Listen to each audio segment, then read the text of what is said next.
What's going on YouTube? Welcome back to the channel. So today's video, I'm gonna be disassembling this rear end because it's gonna be built for my Chevy Caprice that I'm restoring. And what I have here is a 90s model Caprice Classic rear end, and it's not a posi rear, but it came with the disc brakes, because in the 90s they went from the drum brakes to the disc brakes. So therefore my 80s model Caprice has the drum brakes in the back, and so I didn't have to do the whole conversion.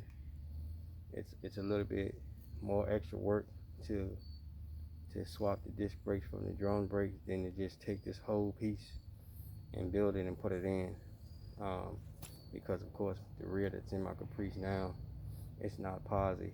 Um, it does have a limited lock, but um, I'm not sure of the gear, um, because like I said, I'm doing 26-inch wheels, so I'm gonna do a 373 gear with the wheel size. So that's where we at today. This is what we got going on. So I'm gonna start with these two bolts here, and then there's two more bolts over there, and I'm gonna start disassembling this thing. I'm gonna get this carrier out, and I'm gonna get the axles out because I need to know the length of the axles. So when I get the new carrier, um, I'm doing a new carrier, new ring and pinion. And this is the ring right here. This is a carrier. Um, like I said, I'm doing a new ring and pinion, new carrier, and new axles in it. And that way, like I said, I can have a 373 gear, 30 spline axles, 30 spline ring, and I have a posi unit in it, disc brakes conversion, and like I said, the car will pull a lot better. I can spin both wheels if I want, and etc. So y'all stay tuned. Like I said, I'm gonna give y'all some tips on disassembling these things.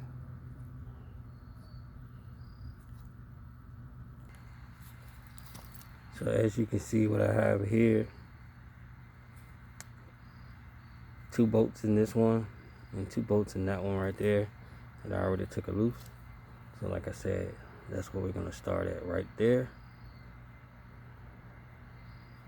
And those bolts are, I'm using a 16 millimeter. It feels like it's a little bit big, but they didn't strip it. They didn't strip on them, turn them out fine. They just didn't fit as snug as I usually like. You know, the extension is fit, but they got them out and didn't damage the bolt. So the next step that I'm doing is I took off the brake caliper, and then there's two other bolts that you can see that I just started them back in there so I can keep track of them or whatnot. But those bolts came out as well.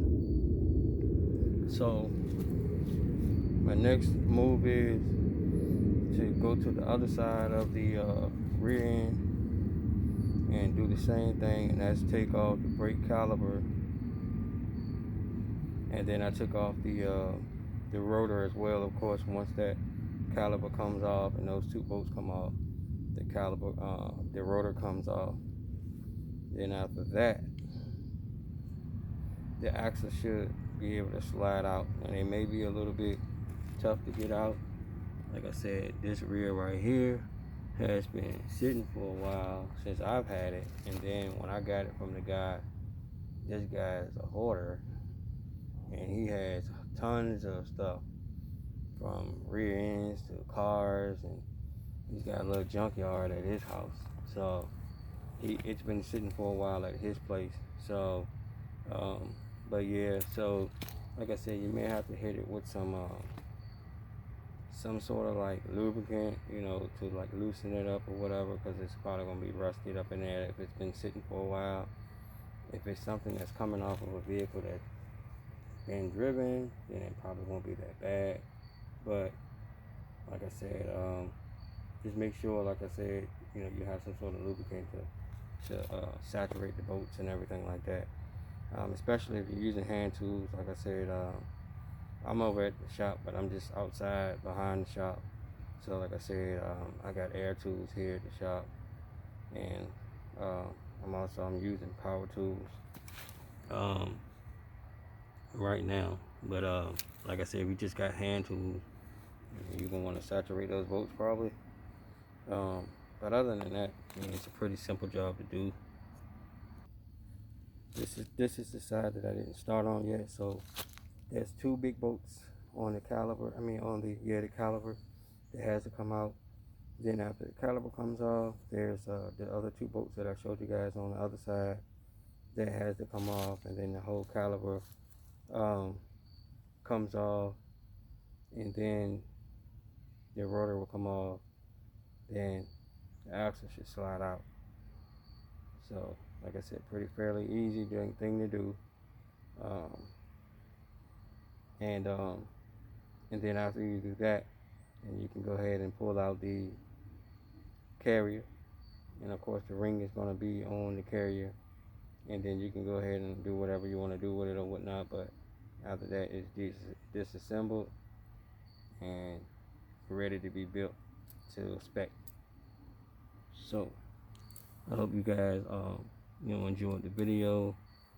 If you have not liked the video, go ahead and hit the like button. Make sure you share the video, and if you have not subscribed to the channel, make sure you go ahead and hit the subscribe button. It helps out the channel a lot. And any questions or anything like that, just drop a comment down below. And y'all stay tuned for more videos to come. And quick recap for anybody that kind of got lost in the video or whatnot. This right here is a 90s model Caprice Classic rear end. I'm putting it in an 80s model Caprice Classic. The same size, pretty much the same rear. Only thing that's different pretty much is that in the 90s, they did disc brakes in the rear. In the 80s, they did drum brakes. My wheels are 4 Giottos, and they're open face 26s, and so I don't want the drum back there. It just looks kind of old school and old fashioned to me. So I updated it to the disc brake conversion, which just came like this. So if anybody's trying to do that, if you can find one of these, they will fit. This one right here, it's not posi, so I'm building it to be a posi rear. If you get one that's out of a 96 Impala SS with the LT1, that rear is a posi unit, so you don't have to do anything to it unless you want to change the gear. But like I said, this one right here in the Caprice Classics, the 90s model Caprice, they were not posi. Thanks for watching.